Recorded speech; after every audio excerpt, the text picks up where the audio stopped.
accused the President of the United States of being an agent of Russia.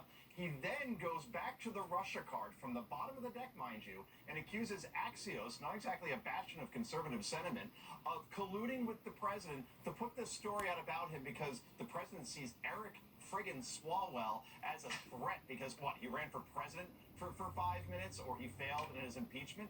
So, yeah, that's the thing, right? And perhaps the reason why media outlets aren't running with this is because Eric Swalwell is a very reliable guest, right? He has been on at least 2/3 of cable news, not Fox News, hundreds of times over the last 4 years, again, accusing the president of being an agent of Russia or running an extortion scheme in Ukraine. And that makes him provocative, and that gets people that are on the left their comfort food on a nightly basis. And perhaps also, just like Adam Schiff, the Michael Avenatti of Congress, he serves as a pretty decent source as well whenever you hear about unnamed sources leaking to a particular outlet. So he's reliable, and therefore they'll keep him on an unofficial payroll by booking him on a consistent basis to make wild claims that will never, ever challenge an Eric Swalwell on, guys. You know, Joe, I didn't realize what his middle name was until that soundbite, so thanks very much. You gotta wonder, though, about the timing of this story. And you gotta wonder about the timing of the Hunter Biden break that apparently now they're looking into his tax problems and all sorts of problems with Hunter Biden and the laptops in there. All this stuff comes out after the election, and yet both stories were out there under the surface in official Washington for a very long time.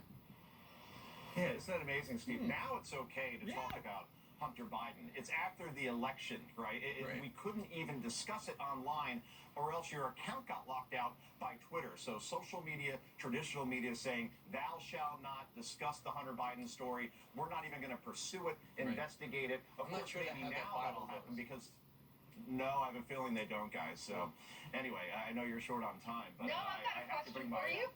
Oh, Ainsley, go ahead. Sorry, Hey, I felt like I was being ushered out. No, my question for you is, apparently Fox News is reporting, Daily Mail is reporting that she was still friends, this Russian spy lady, Christine Fang, with Swalwell's dad and brother on Facebook. As of yesterday, it's taken down now. Or they're not friends with her now.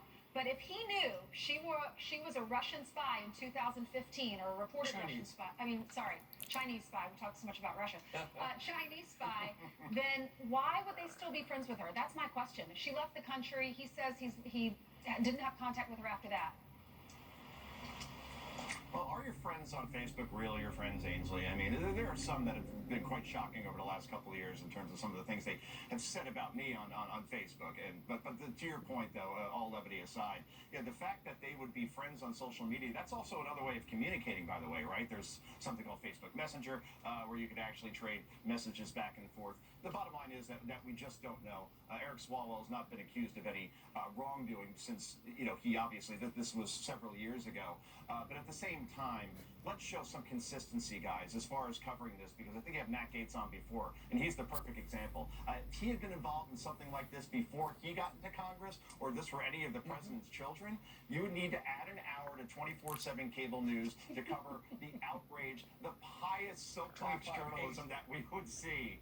Yeah, exactly, as a result of something like this. So, yeah, there's no consistency because we're talking about not even the bias of omission anymore. I know I use that term a lot. It's the sin of omission, and it is a sin that this isn't being covered. Anyway, guys, now I think I have to go because I'm bringing my kid to the old shooting range today. Got him a Nerf gun because I heard these things are very much in demand now, and he needs to learn how to, between my nunchucks in this house and this Nerf gun, no burglar is going to come within 500 feet of Sheikh Hansh, believe me. Joe, shoot it at the camera just to show that it can't really hurt anything. Let's see your target. Okay. Here, I hope we don't get that blast. It's an empty chamber. It's an empty chamber, unfortunately. Very responsible parenting. Good job, Joe. You don't even trust yourself. That shows you how